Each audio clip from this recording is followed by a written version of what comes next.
বাংলাদেশের জাতীয় কবি হচ্ছেন নজরুল ইসলাম। তিনি তার শেষ জীবনে বাংলাদেশেই ছিলেন। বাংলাদেশ সরকার তার চিকিৎসার সমস্ত ব্যবস্থা করেছিলেন এবং সেই দেশেই তাকে সমাহিত করা হয়েছিল। তিনি আমাদের এই নদিয়া জেলার কৃষ্ণনগরে 1926 থেকে 1928 সাল পর্যন্ত 3 বছর তার জীবনের উল্লেখযোগ্য 3টে বছর ছিলেন এবং এই কৃষ্ণনগর প্রেস কটেজে তিনি ছিলেন। সেখানে তার দ্বিতীয় পুত্র এই বুলবুলের জন্ম হয়েছে। এবছর বুলবুলের জন্ম শতবর্ষ। 1924 তার 25 তার জন্ম, সেই হিসাবে এবছর বুলবুলের জন্ম শতবর্ষ। আমরা কয়েকদিন আগে প্রেস কটেজে নজরুলের এই একেবারে অকাল প্রয়াত দ্বিতীয় পুত্র বুলবুলের জন্ম শতবর্ষ উপলক্ষে এই বইটি প্রকাশ করেছি। আমাদের সেই নোবেল বিজয়ী, সেই জন্য বাঙালি বলে আমরা সেই রকম একটা সম্মান জানানো হয়েছিল। আমাদের সাবেক প্রধানমন্ত্রী শেখ হাসিনা হাত দিয়ে দিয়েছিলাম। তো এখানেও কিছু উপহার সামগ্রী আছে এই ব্যাগটার মধ্যে, সেটা আমি একটু দেখাতে চাই না, কিন্তু আমি পুরো ব্যাগটাই ওর হাতে তুলে দিতে চাই। এই ছবিটা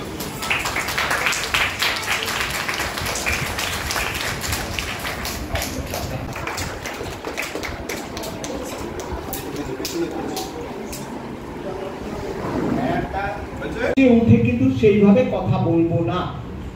এই যে কথাটা মঞ্চ না মঞ্চ, এটা নিয়েও বিতর্ক আছে।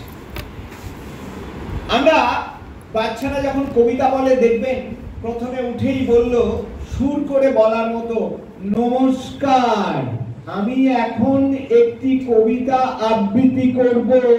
কবিতাটির নাম, এই যে সুর করে টেনে বলা। আর যারা নাচ শেখে তারা নমস্কার করবার সময় আপনি বুঝতে পারবেন এই নাচ শেখে, দেখবেন নমস্কার, আপনি দেখেই বুঝবেন এই নাচ শেখে, কারণ নাচে সেভাবে শেখানো হয়। কিন্তু আবৃত্তি করতে গেলে খুব স্বাভাবিক, যেরকম আমরা বাড়িতে কথা বলি, দিন দিন তাপতেরে কেটে দিন তবলাতে গেছিলেন আলাউদ্দিন, এরকম ছন্দ। এই করতে বাচ্চারা মজা পায়।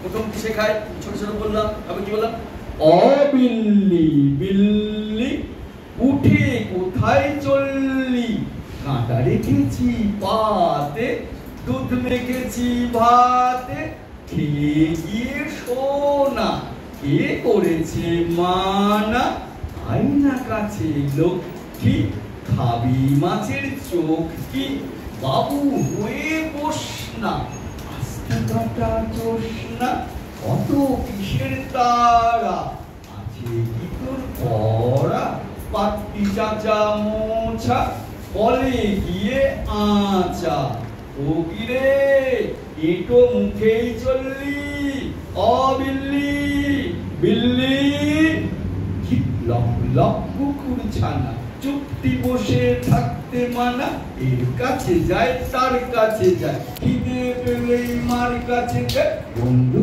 আছে অগুন্তি। এরকম ধরনের আমাদের করতে আস্তে আস্তে বাচ্চারা তখন তার ভালোবাসার পরে কি তার ছবি চায়, যাতে মজা, তাই তো? আর ছোটরা সবসময় একটা ছবি চায়। বর্ণমালা ক খ গ ঘ এক লাইনে লিখে একটু একটু গ্যাপ দিয়ে, আমরা 5 মিনিটের মতো আমাকে শেষ করতে হবে। ক খ গ ঘ এক লাইনে, তারপরের লাইনে লিখেন ক এর পরে চ, খ এর নিচে ছ, গ এর নিচে জ, খ এর নিচে ঝ। বোঝা গেল? ক খ গ ঘ, পরের লাইনে চ ছ জ ঝ, তারপরের লাইনে ট ঠ ড ঢ, তারপরের লাইনে ত থ দ ধ, তারপরের লাইনে ক খ গ ঘ। বোঝা গেল? আচ্ছা, কি লিখলেন? ক খ গ ঘ, চ ছ চ ছ জ ঝ, ট ঠ ড ঢ, ত থ দ ধ, তারপরে প ফ গ ভ। আচ্ছা, এবার উপর থেকে নিচে পড়েন তো, ক চ ট ত প। ঠিক আছে? ক এর পর একটা রুল টেনে দেন, খ এর পর একটা রুল টেনে দেন, গ এর পর একটা রুল টেনে দেন। তাহলে কি দাঁড়াবে? ক চ ট ত প, খ চ ঠ ত প, গ চ ট ত প, খ চ ঠ ত প। ক্লিয়ার? এখন পরবর্তী প্র্যাকটিসটা হচ্ছে ক ক চ ট ত প ক চ ট ত প ক চ ট ত প ক চ ট ত প ক চ ট ত প ক চ ট ত প ক চ ট ত প ক চ ট ত প ক চ ট ত প দ্রুত বল। ঠিক আছে, এর পরেরটা হচ্ছে খ ছ ঠ ঠ হ খ চ ট ত প খ চ ট ত প খ চ ট ত প খ চ ট ত প খ চ ট ত প। এরপরে গ জ ড দ ব গ জ ড দ ব গ জ ড দ ব গ জ ড দ ব গ জ ড দ ব গ জ ড দ ব গ জ ড দ ব গ জ ড দ ব। এরপরে ঘ ছ ঠ ফ ফ খ জ ড দ ব খ জ ড দ ব খ জ ড দ ব। অনেক কষ্ট হয়, তাহলে দুই রকমের শব্দ, একটা হচ্ছে কোনো কষ্ট হয় না বলতে, সেটাকে বলে অল্প প্রাণ বা স্বল্প প্রাণ। কি রকম? ক চ ট ত প, এটা হচ্ছে অল্প প্রাণ বা স্বল্প প্রাণ। তারপরে খ ছ ঠ থ ফ, একটু কষ্ট হয়, দম লাগে, এটা হলো মহাপ্রাণ। এটা সবাই জানি আমরা, যারা স্কুলে পড়ে তারা তো জানি। আবার গ জ ড দ ব অল্প প্রাণ বা স্বল্প প্রাণ, আবার খ জ ঠ দ ব হচ্ছে মহাপ্রাণ। তাহলে আমরা এইভাবে প্র্যাকটিসটা করব, ক চ ট ত প খ চ ঠ ত প গ জ ড দ ব খ জ ঢ দ ভ। এবার দ্রুত করব, ক চ ট ত প খ চ ট ত প গ জ ড দ ব খ জ ড দ ব খ চ ট ত প খ চ ট ত প গ জ ড দ ব খ জ ড দ ব। এটা দ্রুত করব, ক চ ট ত প খ চ ট ত প গ জ ড দ ব গ জ ড দ ব খ জ ড দ ব। আবার এর সাথে পরের ধাপে আমরা যুক্ত করব, সবাই আপনাদের মতো লিখে নিয়ে যারা বড়রা আছে, পরে আমরা যুক্ত করব। কি রকম যুক্ত করব যেটা, সেটা হচ্ছে একটা দম নেব, মানে ভোকাল এক্সারসাইজ এটার সাথে যুক্ত হবে। হা, তিন রকম,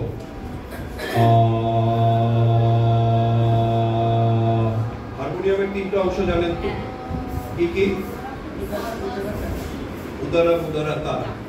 এখন আপনি উদারাতে একরকম, উদারা একরকম, তারা একরকম। আচ্ছা ঠিক আছে, এখন একদম নিচু না, মাঝামাঝি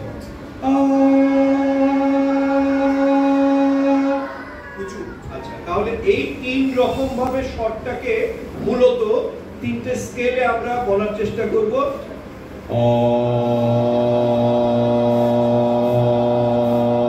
ক চ ট ত প ক চ ট ত প ক চ ট ত প। এই তিনটা মূলত তিনটে স্কেলে আমরা বলার চেষ্টা করব। ঠিক আছে, তাহলে মোটামুটি এখন আপনাদের কোনো প্রশ্ন থাকলে করেন।